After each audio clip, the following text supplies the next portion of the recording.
कि मेरा राजनीति में आने का कारण बिहार और बिहारी ही रहे हैं और आज नहीं तो कल अंतोगत्वा मुझे बिहार की राजनीति में ही आना है। मैं लंबे समय तक अपने आप को केंद्र की राजनीति में मैं नहीं देखता हूँ। बिहार फर्स्ट बिहारी फर्स्ट की सोच के साथ मैं आगे बढ़ा हूँ, तो आना मुझे वापस अपने राज्य ही है, बिहार ही है।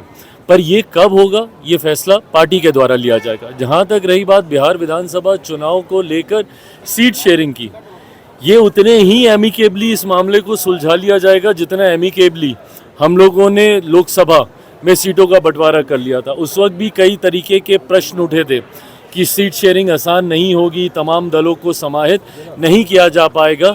ऐसे में एनडीए बहुत जल्द सीट शेयरिंग करके सीटों का चयन भी कर लेगा। पर हाँ, जो लोग हम लोगों पे उंगली उठाते हैं, महागठबंधन में ही वर्चस्व की लड़ाई अभी चल रही है कांग्रेस और राजद के बीच। मैं ये मानता हूँ विधानसभा चुनाव आते आते तक कांग्रेस और राजद की राहें अलग हो जाएंगी, एक टूटा हुआ महागठबंधन देखने को मिलेगा। 2025 में क्या विधानसभा के चुनाव लड़िएगा?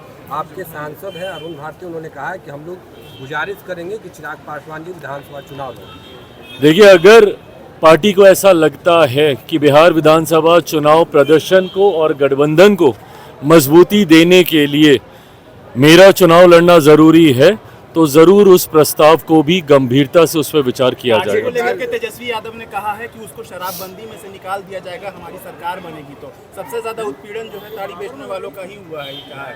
देखिए, इस बात का समर्थन तो हम लोग भी करते हैं और हम लोगों ने भी मुख्यमंत्री जी से यह आग्रह समय समय पर हम लोगों ने किया है।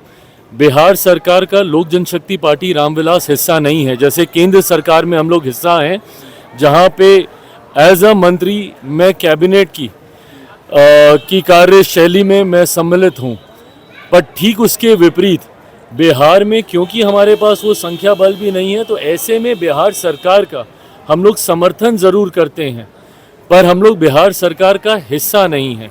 पर हाँ, उस समर्थन के दौरान भी हम लोगों ने इस बात को रखा है, ताड़ी को लेकर हम लोगों की भी राय पूरी तरीके से स्पष्ट है।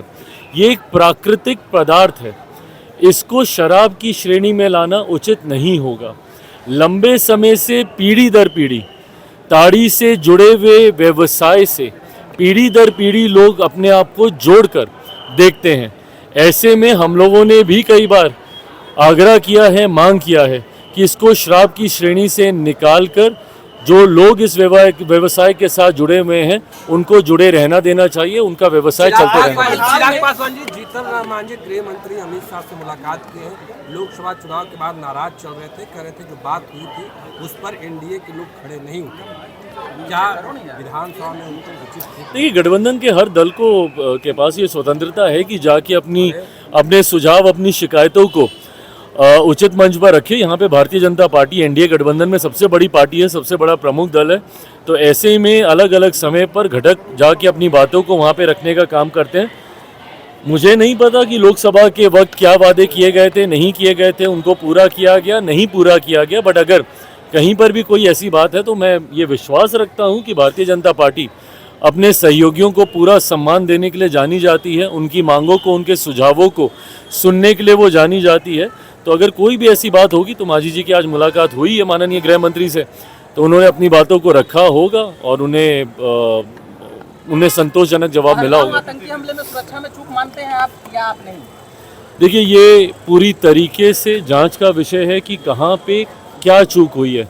क्या कोई इंटेलिजेंस फेलियर है या कहीं पे कोई ऐसी जानकारी जो आपके पास थी उसके बावजूद उसको साझा नहीं किया गया है।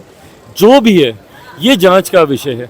पर जांच के साथ साथ आज की तारीख में जो देशवासी जिस चीज़ का इंतज़ार कर रहे हैं कि एक कड़ी कार्रवाई हो, हर एक खून की गिरी हुई बूंद का बदला लिया जाए पाकिस्तान, आतंकी और उनके आकाओं से, उस दिशा में सरकार जल्द हमारे प्रधानमंत्री नरेंद्र मोदी जी के नेतृत्व में कदम उठाएगी, ये मैं ज़रूर विश्वास दिलाता हूं।